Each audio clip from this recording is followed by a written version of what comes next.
મોટા પાયે દેશી દારૂ તો ગળાય છે, પણ ગુજરાત દારૂબંધી વાળું રાજ્ય કહેવાય છે. આત્રેથી વિદેશી દારૂ પણ ઝડપાય છે, પણ આ ગુજરાત તો દારૂબંધી વાળું રાજ્ય કહેવાય છે. ગુજરાતના ખૂણે ખૂણે બેફામ દારૂ વેચાય છે, પણ આ ગુજરાત દારૂબંધી વાળું રાજ્ય કહેવાય છે. દારૂ ઢીંચીને શેરીએ શેરીએ ખેલ થાય છે, પણ આ ગુજરાત દારૂબંધી વાળું રાજ્ય કહેવાય છે. પોલીસ, પોલિટિશિયન અને પત્રકાર બુટલેગરો પાસે હપ્તા ઉઘરાવા જાય છે, પણ આ ગુજરાત દારૂબંધી વાળું રાજ્ય કહેવાય છે. ગુજરાતમાં દેશી દારૂ બને છે, વિદેશી દારૂની આયાત પણ થાય છે. બુટલેગરો બેફામ રીતે તેને વેચે છે. દારૂડિયાઓ દારૂ પીને પોતાના ઘર પરિવારને બરબાદ કરે છે. કેટલાય પોલીસ કર્મચારીઓ, અધિકારીઓ, રાજકારણીઓ, પત્રકારો સુધી હપ્તાની લેવડ દેવડ થાય છે, પણ ગુજરાતમાં દારૂબંધી છે. આજે વાત કરવી છે ગુજરાતની આ કહેવાતી દારૂબંધી વિશે. જય હિન્દ, BSI TV ન્યૂઝ પર આપની સાથે હું છું નિધિ ગઢવી. તાજેતરમાં થરાદમાં દારૂના મુદ્દાને લઈને વડગામના ધારાસભ્ય જિગ્નેશ મેવાણી ખૂબ આકરા પાણી આપ્યા.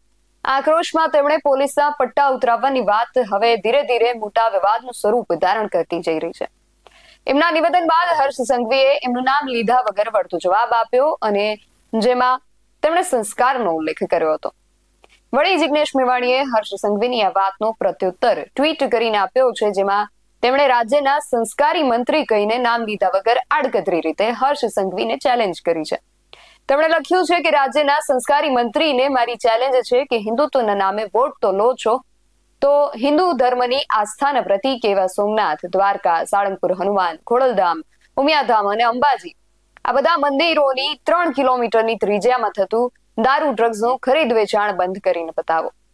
ડ્રગ્સના લીધે જે હિન્દુ બહેન, દીકરી, માતાઓએ પોતાના ઘરના માણસોને ગુમાવ્યા છે, એમને મંત્રીશ્રી પૂછજો કે ડ્રગ્સના કારોબારને લઈને તેઓ શું મહેસૂસ કરે છે. આપણા એક ભણેલા ગણેલા ધારાસભ્ય જિગ્નેશ મેવાણી પોલીસના પટ્ટા ઉતરાવવાની વાત કરે છે. બીજા ઓછું ભણેલા ધારાસભ્ય જે હાલ ગુજરાતનું નાયબ મુખ્યમંત્રી પદ સંભાળે એ બીજા ધારાસભ્યના સંસ્કાર પર પ્રશ્નાર્થ ઉભો કરે છે. પોલીસ જવાનોના પરિજનો તેમના સમર્થનમાં આવે છે અને જિગ્નેશ મેવાણીના શબ્દોને વખોડે છે, જ્યારે કોંગ્રેસ નેતા જેની ઠુમ્મર જિગ્નેશ મેવાણીના સમર્થનમાં આવે છે અને હર્ષ સંઘવી પર પ્રહાર કરે છે. સૌપ્રથમ તો આ બંને પક્ષોને સાંભળીએ, પછી આગળ વાત કરીએ. એક નાગરિક તરીકે મારું ગામ ઘણા બધા 200 થી 250 કરતા વધારે યુવાનો પોલીસની અલગ અલગ દિશામાં નોકરી કરે છે. જિગ્નેશ મેવાણી દ્વારા થરાદ ખાતે જે પોલીસ સ્ટેશનમાં જઈને જે વાણી વિલાસ કર્યો છે તે તદ્દન ખોટો અને ખરાબ છે. એને આવો વાણી વિલાસ ન કરવો જોઈએ. રાત દિવસ મહેનત કરીને સવારે 4 ને 5 વાગે ઉઠીને એક ખેડૂતનો દીકરો જ્યારે પોલીસમાં લાગતો હોય છે એ એનો સંઘર્ષ હોય છે. રાત દિવસ 24 કલાકમાંથી 12 કલાક મહેનત કરે છે ત્યારે પોલીસમાં લાગે છે અને પટ્ટા અને ટોપી ઉતારવાની વાતો કરે છે. કે એના મહેનતથી એને 58 વર્ષથી કે 60 વર્ષ સુધી એને ટોપી અને પટ્ટો મળ્યો છે. એ એના કોઈની બાપની જાગીર નથી કે ઉતારવાની વાતો કરે છે. 5 વર્ષ માટે તમે ધારાસભ્ય છો તો તમે લિમિટમાં બોલો. આ રીતે કોઈને પોલીસ પરિવાર પર કે પોલીસના દીકરા ઉપર આ બોલવું એ અયોગ્ય વસ્તુ છે. અમે જિગ્નેશ મેવાણીને કહીએ છીએ કે તમે કોઈ પણ કચેરીમાં જાઓ તો સીધો તમારો વાણીવાદ તમે પ્રેમથી વાત કરી શકો છો, પણ આ રીતે જે વાત કરો છો, આજે તમે જોઈ શકો છો કે રસ્તા ઉપર હજારોની સંખ્યામાં પોલીસ પરિવારના દીકરા દીકરીઓ અને પરિવાર ઉતરી આવ્યો છે. હજુ પણ જો એ પોતે લિમિટમાં રહી રહે અને મારી સરકારની નમ્ર વિનંતી છે કે હજુ પણ જો પોતે લિમિટમાં નહીં રહે તો આવનારા વર્ષમાં અને આવનારા દિવસોમાં ઓનાથી પણ મોટો જન આંદોલન થશે. નમસ્તે, હું જેની ઠુમર. તાજેતરમાં વડગામના ધારાસભ્ય જિગ્નેશ મેવાણી દ્વારા જે પોલીસના પટ્ટા ઉતારી નાખવામાં આવશે એ નિવેદનના વિરોધમાં અત્યારે પોલીસ પરિવારના સભ્યો, ઘણા બધા ગ્રામજનો અને ગુજરાતીઓ રસ્તા ઉપર ઉતર્યા છે. પૂર્વ IPS ઓફિસરો, રિટાયર્ડ અધિકારીઓ, આ બધા જ જિગ્નેશ મેવાણીના સ્ટેટમેન્ટના વિરોધમાં ઉતર્યા છે.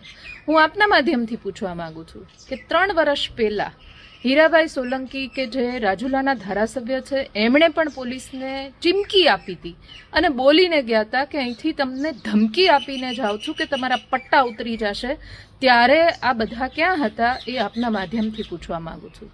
પોલીસને એટલું બધું લાગી આવે છે, ખુદ હર્ષ સંઘવીને કે જે ગૃહમંત્રી છે ગુજરાત રાજ્યના અને નાયબ મુખ્યમંત્રી છે એમને પણ એટલું બધું લાગી આવે છે. તો હું પૂછવા માંગુ છું કે જ્યારે ગુજરાતમાં આટલો બધો દારૂ વેચાય છે ત્યારે તમને કેમ નથી લાગી આવતું? આટલા બધા પોલીસવાળા છે એમને કેમ લાગી નથી આવતું કે અમે લોકો દારૂબંધીના નામે આટલો બધો ગુજરાતની જનતા સાથે તોડ કરીએ છીએ, ત્યારે તમને કેમ નથી લાગી આવતું? એ આપના માધ્યમથી પૂછું છું. તમે જે વિરોધ કરાવો છો, જ્યારે આમ આદમી પાર્ટી હોય, કોંગ્રેસ પાર્ટી હોય, વિપક્ષના નેતાઓ હોય એ સવાલ પૂછે ત્યારે તમામ લોકોને કે જે ભારતીય જનતા પાર્ટી સાથે જોડાયેલા છે, જે સરકારી તંત્ર સાથે જોડાયેલા છે, ત્યારે તમને લાગી આવે છે. પણ આ જ વાક્યો જ્યારે ભારતીય જનતા પાર્ટીના આગેવાનો બોલે છે ત્યારે તમને નથી લાગી આવતું. ત્યારે તો તમે સામેથી પટ્ટા ઉતારીને કાઢવાની તૈયારી બતાવો છો. આ તમારી નપુસંકતા સાબિત કરી આપે છે કે તમને સાચું સાંભળવું પોસાતું નથી. તમારા પટ્ટા ઉતારી નાખવાની ધમકી આપી શેના આધારે આપી? ગુજરાતમાં આટલો બધો દારૂ વેચાય છે, મળે છે, શોષણ થાય છે, આટલા બધા અપબનાવો, અપમૃત્યુના કિસ્સાઓ બને છે, ત્યારે તમને નથી લાગી આવતું.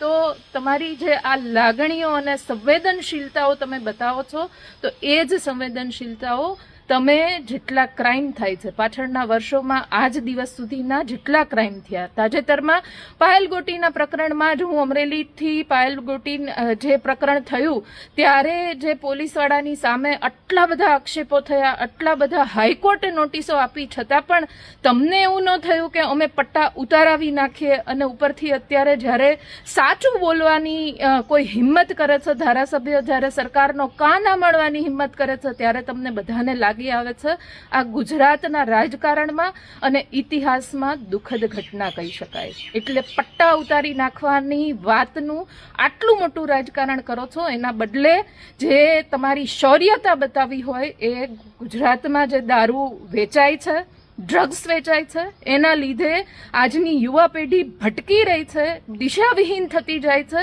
એમાં તમારી સંવેદનશીલતા બતાવો તો મને લાગે છે કે તમે સાચી આગેવાની કરી કહેવાય. બાકી આવી બધી વાતમાં તમે વિરોધ કરાવીને એક ધારાસભ્યને, એક આગેવાનને, એક ગુજરાતના યુવાનને બોલતો બંધ કરીને બીજા બધાને જે સંદેશો પાઠવવા માંગો છો એ સંદેશો પાઠવવાના બદલે તમારી શૌર્યતા, આ બધી જ વાતો જેટલા ક્રાઇમ થાય છે અને પકડીને ક્રાઇમ કરનારા લોકોને પકડીને હપ્તાઓ બંધ કરીને પોલીસવાળાઓ રક્ષકની બદલે જ્યારે કોઈ એક યુવાનને હેલ્મેટ નથી પહેર્યું ને રોકે છે ત્યારે એ રક્ષક નહીં પણ ભક્ષકના સ્વરૂપે એ યુવાન જોતો થયો છે આજની પેઢીનો. એ લોકો સામે તમારી શૌર્યતા અને સંવેદનશીલતા દેખાડો અને ખરેખર ગુજરાતને જે દારૂબંધીની વાતો કરો છો પણ એની આડ નીચે જે કરોડો રૂપિયાનો ભ્રષ્ટાચાર કરો છો એના ઉપર પગલાં લ્યો. જે રિટાયર આઈએએસ આઈપીએસ અધિકારીઓ આના સમર્થનમાં રસ્તા ઉપર આવ્યા છે એમની પણ તપાસ કરો કે એમણે જ્યારે પોતાની ડ્યુટી કરી હતી ત્યારે કેટલો ભ્રષ્ટાચાર કર્યો છે, અત્યારે એ કઈ ગાડીઓ લઈને ફરે છે, અત્યારે એમની કેટલી પ્રોપર્ટી છે, કેવા બંગલામાં રહે છે. આવી બધી વાતોને વિરોધો કરીને તમે કોઈની ગુજરાતની જનતાની લાગણીઓ જીતી નહીં શકો, ઉલટાની તમારા ઉપર ફિટકાર વરસશે. એટલે આ બધા તાઇફાઓ બંધ કરીને જે પટ્ટા ઉતારવાનું રાજકારણ તમે કર્યું છે એના બદલે જો થોડી એ સંવેદનશીલતા હોય તો આવા અધિકારીઓ જાતે પટ્ટા ઉતારીને આપી દે એવી વિનંતી કરું છું. નમસ્તે. પોલીસના પરિજનો વિશે પહેલા વાત કરીએ તો એમનું કહેવું છે કે પોલીસ જવાનો સતત ખડે પગે રહીને પોતાની ફરજ બજાવતા હોય છે ત્યારે ધારાસભ્યના આવા શબ્દો અપમાનજનક છે. જો કે જિગ્નેશ મેવાણીના શબ્દો કે એની પાછળનો જે ભાવ હતો એ પોલીસ જવાનો માટે હતો જે ભ્રષ્ટ છે કે આ દારૂની જે પ્રથા ચાલી રહી છે ગુજરાતની અંદર એને પ્રત્યક્ષ કે પરોક્ષ રીતે સમર્થન આપે છે. પરંતુ આપણે એ પણ સમજવું જોઈએ કે શબ્દનું પોતાનું એક મહત્વ છે અને વળી જે લોકો જાહેર જીવનમાં છે એમણે પોતાના શબ્દો પર પૂરતું ધ્યાન આપવું જરૂરી છે.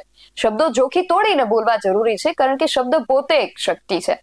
તમે જ્યારે ગેરવ્યાજબી ભાષા કે શબ્દોનો પ્રયોગ કરો છો ત્યારે તમે પોતાની જ છબીને ખડાવો છો. આનાથી સસ્તી પ્રસિદ્ધિ તો મળે છે પરંતુ અમૂલ્ય પ્રતિષ્ઠા ન મળી શકે.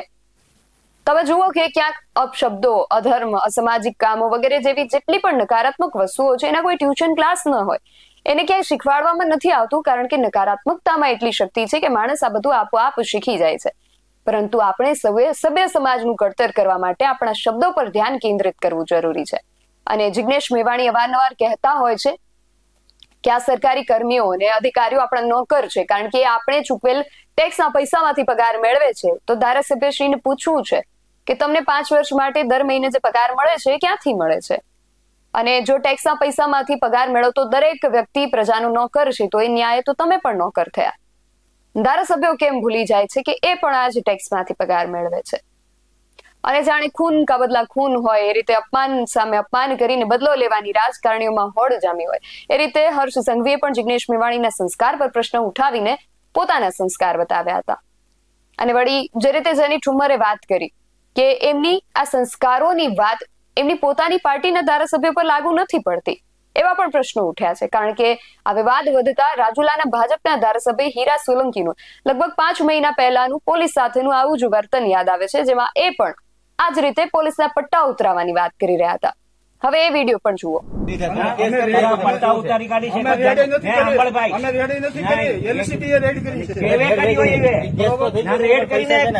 કેટલા કલાક થયા લોકોને? સવારે લાવ્યા છે, અત્યારે જામીન કાલ રાતે લઈ આવ્યા છે આ લોકો.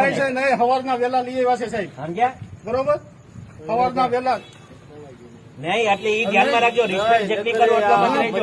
એટલે આ પૈસા ખોટા ઓલું નહીં કરે, કોઈ પૈસા આપતા નહીં 1 રૂપિયો બી. અને તમે હજુ રાખવા છે તો રાખો હજુ જેલના અંદર. રાખવાની ક્યાં વાત છે? રાખવા છે પણ અત્યારે તમે રાખવા છે તમે આવ્યા તો જામીનની કાર્યવાહી હાલે છે. બસ જામીન છોડો, જામીન 1 રૂપિયો નહીં આપતા ને જરા તમને દબાવે ને મારા ધ્યાન ઉપર મૂકજો. શેની કાર્યવાહી હાલે? હા, બસ તો ભાઈ આ વોર્નિંગ આપતો જાઉં છું. સાહેબને કહેજો, આ તમને કહેતો જાવ તો જ્યાં સુધી હારે ત્યાં ભાજપના ધારાસભ્ય અને કોંગ્રેસના ધારાસભ્ય પોલીસ અધિકારીઓના પટ્ટા ઉતરાવી નાખવાની ધમકીઓ આપી રહ્યા છે. નાયબ મુખ્યમંત્રી જાહેર મંચ પરથી વિપક્ષના ધારાસભ્યના સંસ્કાર પર પ્રશ્નો ઉઠાવી રહ્યા છે. ભ્રષ્ટ પોલીસ જવાનો બુટલેગરો પાસેથી હપ્તા ઉઘરાવવામાં વ્યસ્ત છે. પ્રામાણિક પોલીસ જવાનોના પોતાના હાથમાં કઈ જ સત્તા ન હોવાના કારણે એમના હાથ કપાઈ ગયા હોય અને હોઠ સિવાય ગયા હોય એ રીતે મુખ પ્રેક્ષક બનીને બધું જોઈ રહ્યા છે. અને કહેવાય છે કે ગુજરાતમાં દારૂબંધી છે. તો ગુજરાતની આ દારૂબંધી વિશે તમારું શું માનવું છે અમને કમેન્ટ કરીને ચોક્કસથી જણાવજો. આવા જ વધુ અહેવાલો સાથે મળતા રહીશું. તમે અમારી YouTube ચેનલને સબસ્ક્રાઇબ કરવાનું અને અમને ફેસબુક અને ઇન્સ્ટાગ્રામ પર ફોલો કરવાનું ભૂલશો નહીં. બાકી અવનવી અપડેટ્સ માટે આપ જોતા રહો BSI TV ન્યૂઝ. નમસ્કાર.